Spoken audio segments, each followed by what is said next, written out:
As Georgia deals with fallout over its newly passed voting restrictions, attention on the issue is now focusing on Texas. Republicans there are working on several bills that would restrict voting.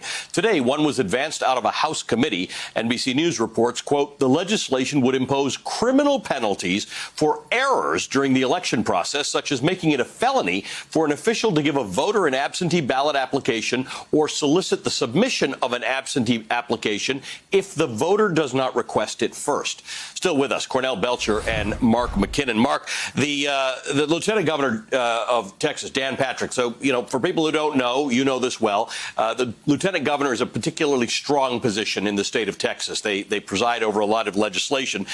This Lieutenant Governor has been on a search for election fraud countrywide, and particularly in his state. You had a conversation with him in October of 2020, before he put out a bounty for election fraud.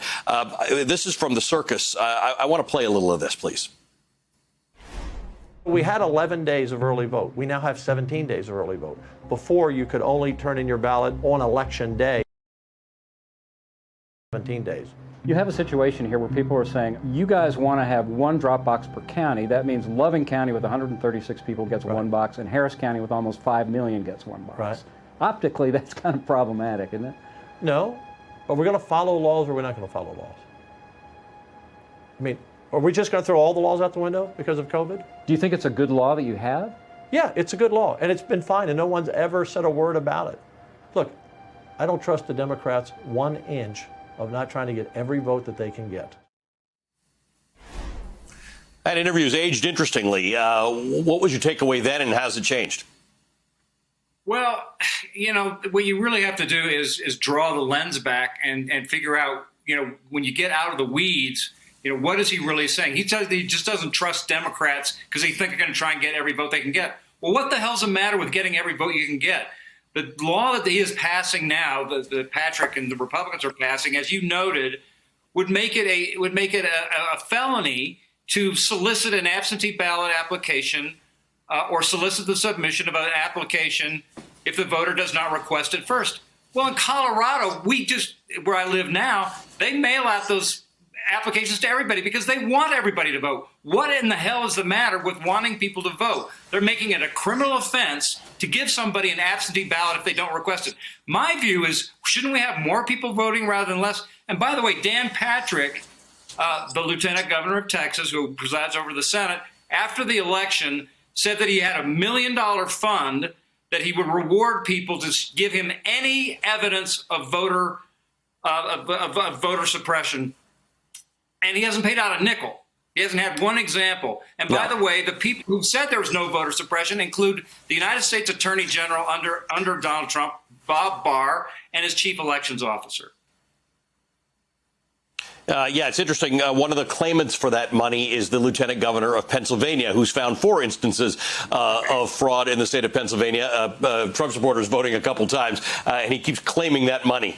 He says he's looking forward to getting it. Cornell, play this out for me. What's the end game? Because in the end, Mark makes a good point. The competition here is supposed to be in the field of ideas, and it is to get all the votes you can actually get. Can Republican legislatures and state governments, can they restrict enough votes to make a difference in the end? Let me tell you, this is the end game is as old as American politics itself, Ali, and as the historian once wrote, we ought not look for the origins of racial issues in American politics because racial issues predate American politics. Racial issues aren't at the root of American politics. They are the seed of American politics, and that's no more clear in the 3/5 compromise, where they tried to nullify, the political potential of black bodies. That is as American as apple pie, and we see that here today. There's a saying that my father used to say, who's from the South, and I know others did as well, is look, black and whites could always get along in the South. Blacks just couldn't have power. And what you see right now is you see with the diversifying of our electorate and our political system, you see people of color, having more political power. And those who playing the zero-sum racial political game right now, that is a threat. That is an absolute threat to them, and it is a threat to sort of our democracy. And really, for me, Ali, it's about this one simple thing. Are we going to have a democracy in the next decade?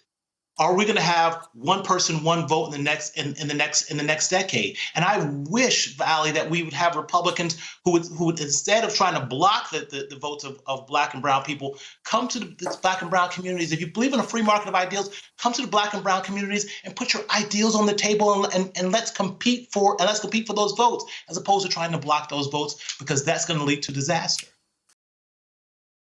Hey, thanks for watching our YouTube channel. You should know that you can follow today's top stories and breaking news and catch up on your favorite MSNBC shows all in one place. Download the NBC News app today.